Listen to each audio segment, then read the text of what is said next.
Cal. We are here to talk about Louis Vuitton. I'm joined by Calum Knight. Thanks, Cal.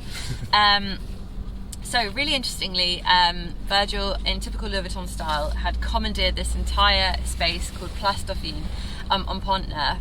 The entire little square was taken over.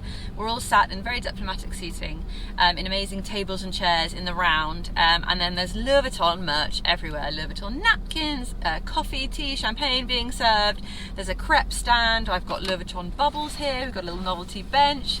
There's keychains. We've got our flags. Ashtrays, you name it, there's Louis Vuitton everywhere, and this is kind of an homage to Parisian architecture and those kind of wonderful sunny childhood moments when you're roaming the streets and there's Louis Vuitton balloons and you're just kind of taking in everything with childhood wonder. It's a really lovely picturesque scene, and particularly extra, as is usual for Virgil's Louis Vuitton. Last time we were in Michael Jackson off the Wall Street, this time we're in a lovely scenic area of Paris.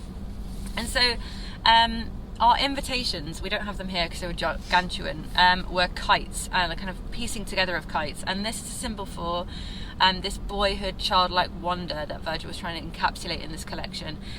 There were some kite looks towards the end, but before I get there, the kind of main motif of this collection was florals and flowers, and the kind of romance of flowers, and how kind of flowers tie into this Parisian romance as well. So the first couple of looks were all full pastel, which is a tonal thing that Virgil's been doing for Louis Vuitton for a few seasons, particularly his first season.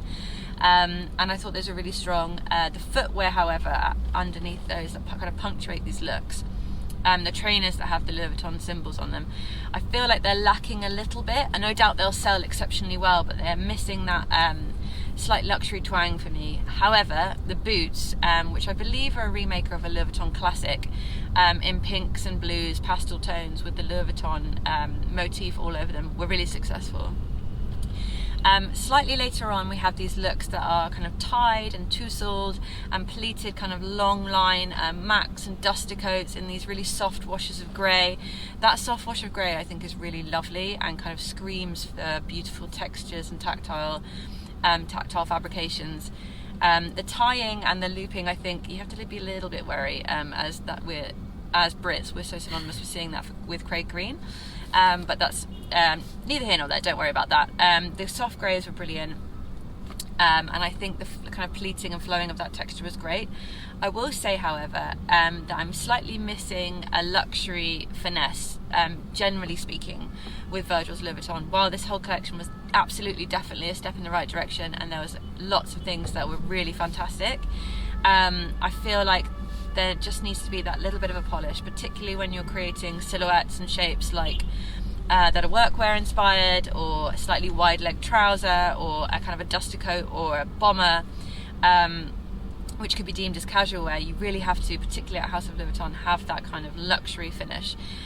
Case in point is Fendi, who just did a collection paying homage to the kind of utility workwear of gardeners with wide leg trousers, and have that real amazing luxury finesse. There's no doubt about it. And I feel like that was slightly missing in these slightly wide leg trousers and the finish of the jackets. Oh, the police are coming for us. So I feel like generally speaking, there's a little bit of a luxury missing. A good example of that is the clear yellow Macintosh that was belted. Really beautiful, and that Macintosh is kind of a symbol of Louis Vuitton. It's something that Kim did before, and there's brown kind of Louis Vuitton piping on all of the jackets and coats as well. But I just feel like it was missing that step up luxury look. So I'm excited to see whether Virgil can push that. Towards the end of the collection, there's some really kind of chunky bags on bags on bags with the kite coming into play here. So the last looks are where the kite really comes into play.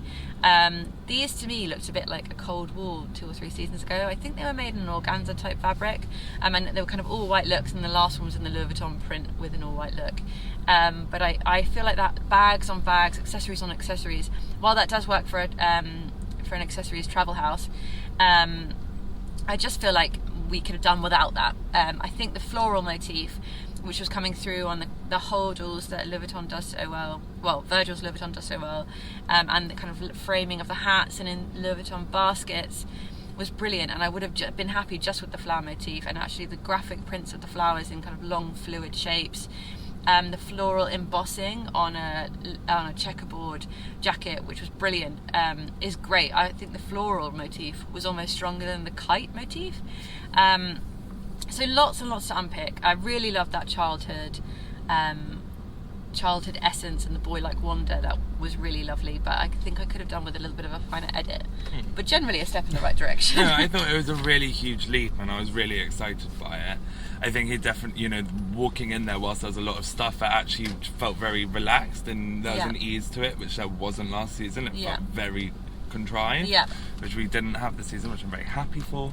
And I understand your want for luxury, but I just think that word's changing so much, and I think the appointment of Virgil changed that so much, and showed that change. And I think the people who are walking in the LV menswear stores aren't necessarily looking for what we describe as that finish. They're looking for that concept, they're looking for that power. The standards and the needs of luxury consumers are changing, and that is massively to do with him.